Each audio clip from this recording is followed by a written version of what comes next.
ഫ്രിഡ്ജിൽ പച്ചക്കറികൾ സൂക്ഷിക്കാൻ വേണ്ടിയിട്ട് നല്ല 2 ഓർഗനൈസേഴ്സാണ് ഷെയർ ചെയ്യുന്നത്. ആദ്യത്തേത് ഈ ഒരു മെഷ് ബാഗുകളാണ്. ഞാൻ 4 വർഷമായിട്ട് ഉപയോഗിക്കുന്നു, ഒരു കംപ്ലൈൻറ്റും ഇല്ല. ഈ ഒരു ബാഗ് ഒരു പ്ലാസ്റ്റിക് നെറ്റ് മെറ്റീരിയൽ കൊണ്ടുള്ളതാണ്. സിബുള്ള മോഡലാണ് ഇപ്പോൾ നമുക്ക് വാങ്ങാൻ കിട്ടുന്നത്. 12 എണ്ണത്തിൻ്റെ ഇങ്ങനത്തെ ബാഗിൻ്റെ പ്രൈസ് വരുന്നത് 210 രൂപയാണ് ഞാൻ വാങ്ങിയപ്പോൾ ഉണ്ടായിരുന്നത്.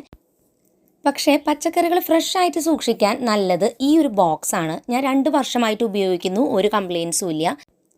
ക്യാരറ്റ്, തക്കാളി, വെണ്ടക്കായ അങ്ങനെയുള്ള പച്ചക്കറികളാണ് ഇതിൽ നമുക്ക് സ്റ്റോർ ചെയ്യാൻ എളുപ്പം. ഈ ബോക്സുകളെല്ലാം തന്നെ റെക്റ്റാങ്കിൾ ഷേപ്പിലുള്ളതാണ്. സ്ക്വയർ ഷേപ്പിലുള്ള ബോക്സും വരുന്നുണ്ട്. ഈ ഒരു ഷേപ്പാണ് എനിക്ക് കുറച്ചും കൂടി നന്നായിട്ട് തോന്നിയത് ഫ്രിഡ്ജിൽ ഒതുക്കി വെക്കാനായിട്ട്.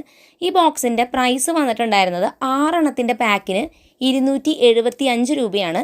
സിംഗിളായിട്ട് ഈ പ്രൊഡക്റ്റ് വാങ്ങാൻ കിട്ടുമെങ്കിലും ഈ ഒരു പാക്കുകളായിട്ട് വാങ്ങുന്നതാണ് ലാഭം. 6 എണ്ണത്തിന് 12 എണ്ണത്തിനൊക്കെ കിട്ടുന്നുണ്ട്. പ്രൊഡക്റ്റിൻ്റെ ലിങ്ക് ഞാൻ മുകളിൽ ഇത് പ്രൊഡക്റ്റിൻ്റെ ഒരു പിക്ചർ നിങ്ങൾക്ക് കാണാം. അത് ക്ലിക്ക് ചെയ്താൽ ഈ 2 പ്രൊഡക്റ്റ്സിൻ്റെയും ലിങ്കുകൾ കിട്ടും. പ്രൈസുകളിൽ ചിലപ്പോൾ ചെറിയ വേരിയേഷൻ വരാം, ഓൺലൈൻ ആയതുകൊണ്ട് ചെക്ക് ചെയ്ത് നോക്കിക്കോളൂ.